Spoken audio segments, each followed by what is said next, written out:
From architecture to painting and sculpture, literature to live music and theater. Radio 111 presents Bonnie G and Brayan Mendoza with The Desert Scene, your connection to culture and entertainment in the desert cities. Here's Bonnie and Brayan. And welcome to The Desert Scene. I'm here with Brayan Mendoza, my very talented co-host. And our guest today, I'm so excited to have Michael Shaw on. He's been on many times with us. He's a vet of the Desert Scene, veteran. And they've got Dezart performs this really exciting play coming up, opening March 4th. Hey, Michael, how are you? Good morning. How are you, Bonnie? Nice to hear your voice. Yeah, good to talk to you. Seems like it's been a little while. So it has been. It has been. The Mountaintop. Now, I think you had rescheduled this, right? I mean, was this originally going to be, I think, in January, and COVID got in the way? Yeah. You know, as we were approaching our third week of rehearsals just before the holiday break, and you know, the news and cases and things seem to be on the climb, and January just looked really scary, you know, just initially, and we were in the early part of January coming off of the holidays, so it just seemed, it felt like the right thing to do, just like, you know what, let's postpone this, let's just hold off, because as you know, because we're all experiencing this, if something happens, if somebody gets sick, it just shuts everything down, and it's just so disruptive, and you know, we have an obligation to keep everybody as safe as possible. So it just felt like the right thing to do at the time. So we've moved it to March. March 4th is opening night now for the Mountaintop. And what we've done is we've canceled our third show, which is Grand Concourse. So basically Mountaintop is filling the spot that would have been Grand Concourse. Okay. And we're just going to hang tight on Grand Concourse, hopefully for the future. Yeah. Okay. All right. And I think that, you know, it's always better to be safe. It's better to be safe. I know everybody's negotiating this, and it's like a tightrope wire act. You're balancing out, you know, profits and keeping going and keeping your actors working and keeping the entertainment for the local residents, but you want people to be safe. So it's always a balancing act. Yeah. It's tough. It is. And we're all in the same, we're all in the same predicament. I mean, everybody is. I mean, you just sit there. I think the anxiety of waiting has been one of the hardest parts about this. Is you're in rehearsals, and you know, we test weekly, and we just want to make sure that everybody's safe. But even, you know, every time you take a test, you're like, I know. Yeah. Is everybody gonna be okay? You right. know, it's horrible. Right. It's just craziness. So the Mountaintop. This sounds fascinating. So it's a 2010 Olivier Award-Winning play by, is it Katori Hall? Am I pronouncing that correctly? Katori Hall. Okay. Yes, and tell us the story. This is fascinating to me. So yes, it did win the Olivier Award for Best Drama in 2010. It ended up coming to America, came to New York, I believe in, I'm sorry if I get this wrong, 2017, maybe 2015, on Broadway, starring Samuel L. Jackson and Angela Bassett. And it is a reimagined story of Dr. Martin Luther King Jr.'s last night on Earth before his assassination in 1968. So for those of you who are familiar with the history, in 1968, obviously, Dr. King was assassinated. He was in Memphis, Tennessee.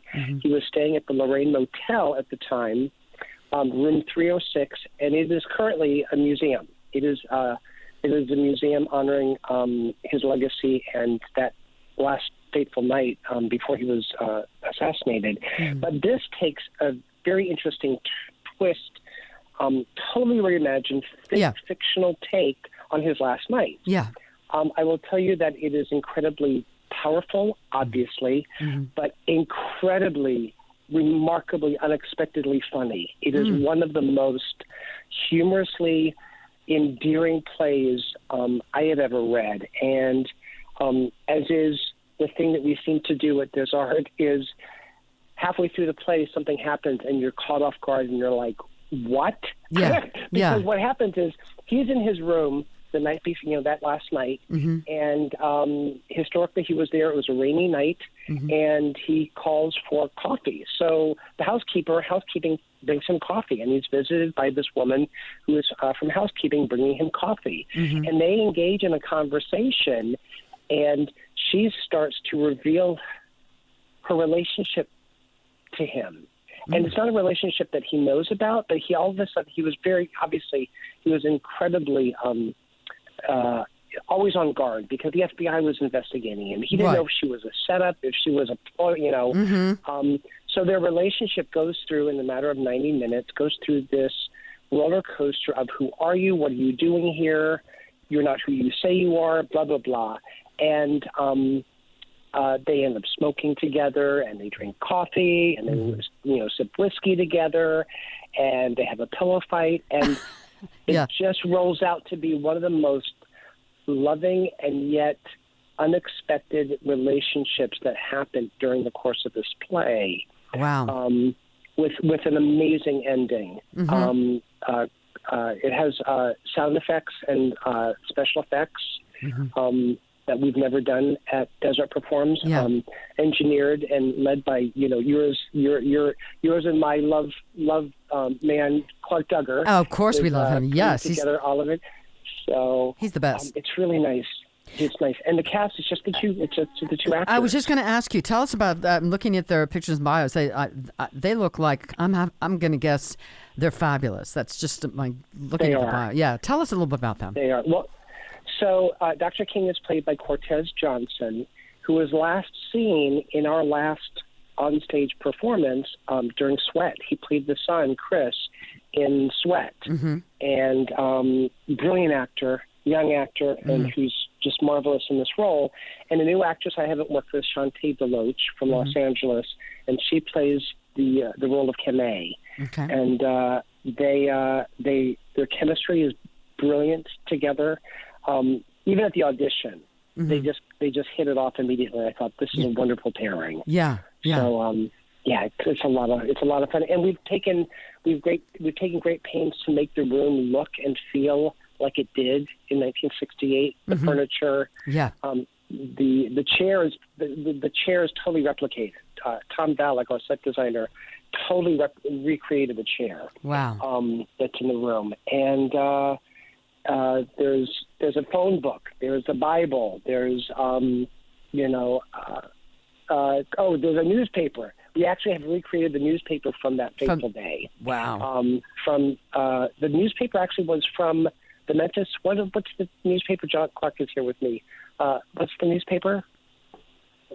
Yeah. Yeah, the Memphis something. Okay.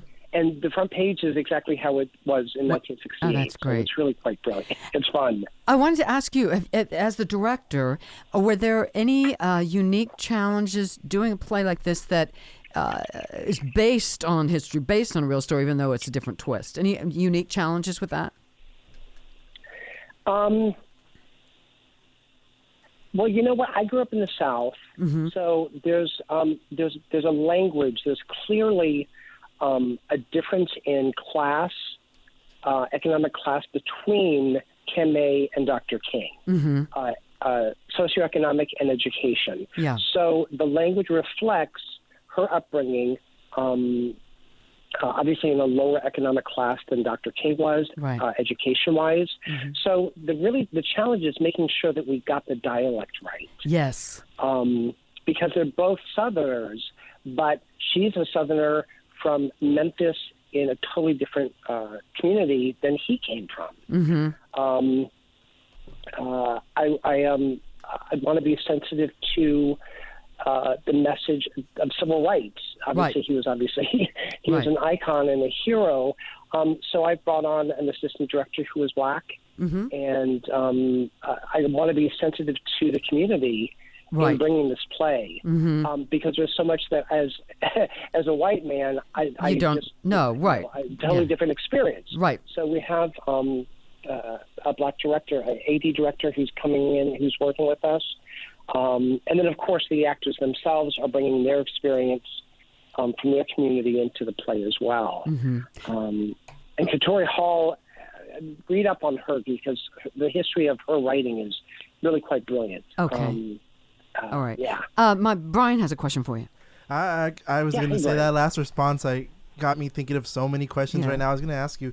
Now, one of the things that I really like about this play is the fact that even though it is about a tragedy that occurs to a black man, a.k.a. Martin Luther King Jr., it's not exactly like marinating on Black trauma. And I wanted to ask you, was that ever consciously is that a part of the reason why you chose this play? Is that it isn't playing on Black trauma? Has some humor and some otherwise, other themes.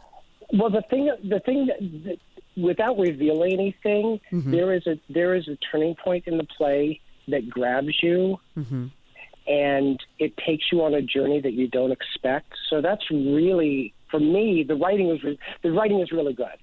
Just out the gate, the writing is wonderful, and because you go into it not knowing anything about it, so the humor strikes you. You're like, oh my God, this is really funny. This is really funny.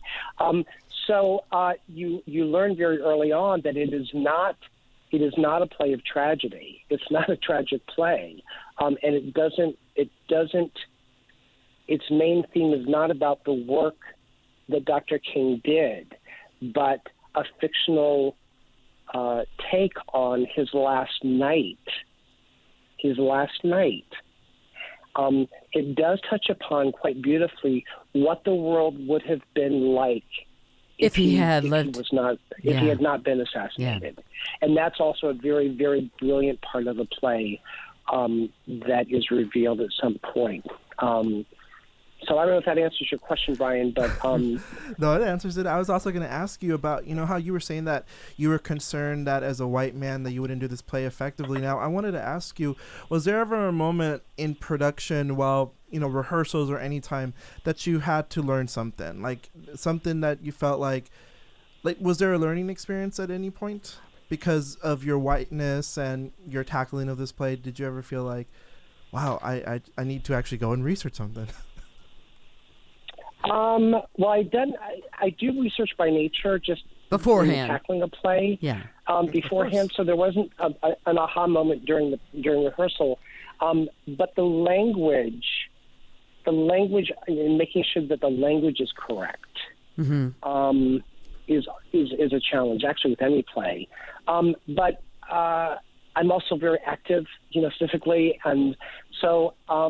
And I know so much about Dr. King's work, just as an individual and a bleeding liberal, I will admit. Yeah. As a gay man, obviously, I'm very, very in tune with civil rights. Human rights. So it's very much a part of my DNA. Yeah. But no, if there's ever a sensitivity. The play obviously uses the N-word. Not obviously, but it does. It does use the N-word. Yeah. And there are phrases that come from the community that I'm not familiar with. So yeah, there might be moments where I go like, you know what? Can you guys explain this to me? Means, yeah. What this means? Yeah. But there's also a southernness to it that I identify with. My father's from Kentucky. Yeah. And my father didn't grow up rich. So there is a socioeconomic reality to that I'm very, very aware of and sensitive to because of my father. Sure. Having grown up in the South. Not that it's the same experience from a black man and white man, but just the regionalisms. There's great similarity in the regionalisms that I'm very familiar with because of my father. Yeah. Well, this sounds fabulous. The Mountaintop, a 2010 Olivier Award-winning play by Katori Hall, directed by Michael Shaw, at the Dezart Performs Pearl McManus Theater in the Palm Springs Women's Club, March 4th through the 13th. For tickets, go to 760-322-0179 or dezartperforms.org. Michael, congratulations. I can't wait to see this. Congratulations on this. Sounds fabulous. Well, I can't wait for you to be there. Thank you, my dear. It's nice to hear your voice. Brian, you too. Thank you for having me. You're welcome. Michael Shaw. We'd love having them on. And we'll talk to all of you next time on The Desert Scene.